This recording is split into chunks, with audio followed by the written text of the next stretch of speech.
আজ সকাল 7টায় মেমারি থানা কাছে একটা খবর আসে যে ঝাপানতলা যেটা রয়েছে গৌরীপুরের, ওখানে একজন 75 বছর বয়সী মহিলা লক্ষ্মী হেমব্রম, ওনাকে ওনার বাড়িতে পাওয়া যাচ্ছে না।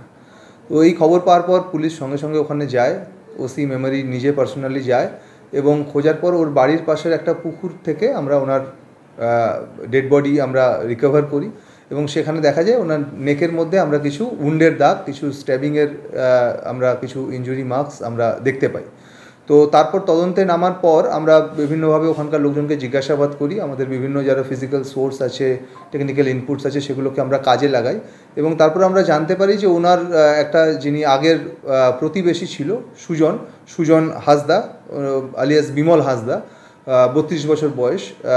তো তার একটা কিছু এনার প্রতি দীর্ঘদিনের একটা গ্রাজ ছিল এবং আমরা তারপর তদন্তে নেমে আমরা সুজনকে খোঁজ করি এবং আমরা সেই মুহূর্তে ওকে ওখানে পাই না। তারপর আমরা খুঁজে বার করি এবং পরবর্তীকালে যখন সুজনকে আমরা লোকেট করতে পারি এবং ডিটেন করি, তো সুজনকে আমরা ইন্টারোগেট করি এবং সুজন কনফেস করে এবং ও বলে যে ও কাল রাতে ও আর ওর 3 জন যে বন্ধু আছে, আমি নামগুলো বলে দিচ্ছি, সন্দীপ মুর্মু 26 বছর বয়স, বিনয় হাঁসদা 32 বছর বয়স, সেবা হাঁসদা 26 বছর বয়স, এরা 4 জনে কালকে রাত্রেবেলা একসাথে এরা ড্রিঙ্ক করে এবং তখন এরা একটা প্ল্যান করে এবং যেটা আমরা প্রাথমিকভাবে পাচ্ছি যে কোনো একটা কুসংস্কারের বশবর্তী হয়ে এরা এই যে লক্ষ্মী হেমব্রম যিনি মারা গেছেন ওনার বাড়িতে যায় এবং ওখান থেকে ওনাকে ওই পুকুর পাড়ে নিয়ে আসা হয় এবং সেখানে ওরা এই ক্রাইমটা ওখানে কমিট করে বা ওনাকে মানে স্ট্যাব মানে নেক ইঞ্জুরি ওখানে করা হয় আর কি, ওনাকে মারা হয়।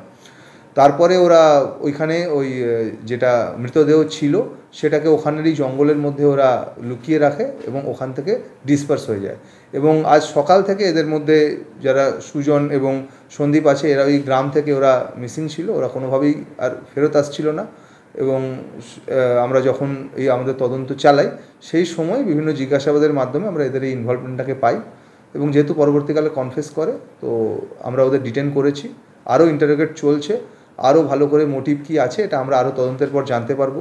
ডেড বডি অলরেডি পোস্টমর্টমের জন্য পাঠানো হচ্ছে, ফরেন্সিক এক্সপার্টকে আমরা অলরেডি রিকুয়েশন দিয়ে দিয়েছি এবং খুব শীঘ্রই ফরেন্সিক টিম পিও ভিজিট করতে চলে আসবে। তো আমরা আরও যেরকম আমাদের তদন্ত এগোবে আমরা আপনাদেরকে ডিটেলসে জানাবো। যিনি মারা গেছেন ওনার নাম লক্ষ্মী হেমব্রম, 75 বছর বয়স। উনি কি ওই ডোবার ওখানে যেটা পরিত্যক্ত জলাশয় হচ্ছে ওখানে নিয়ে গিয়ে ওনাকে মারা হয়েছে? হ্যাঁ, ওখানে ওনার বডি পাওয়া গেছে। আপনি এটা বলছেন কুসংস্কার, ওরা কনফেস করেছে, কুসংস্কারটা কি? সেটা আমরা তদন্তে চলছে, এখনও খুব প্রাথমিক স্তরে আছে তদন্ত, আমরা যেরকম বাকি জানতে পারবো আমরা নিশ্চয়ই শেয়ার করবো আপনাদের সঙ্গে। শান্তিপুরের বিখ্যাত জেএম বাজার এবার প্রাণের শহর মেমারিতে। স্টাইলে নতুনত্ব, দামে সাশ্রয়। এবার পুজোয় আপনার পছন্দের শাড়ি এখন হাতের মুঠোয়। পরিবারের সব সদস্যদের জন্য পোশাক একই ছাদের তলায়। আজই চলে আসুন জেএম বাজার, বামুনপাড়া মোড়, আনন্দম মাল্টিপ্লেক্স, মেমারি, পূর্ব বর্ধমান।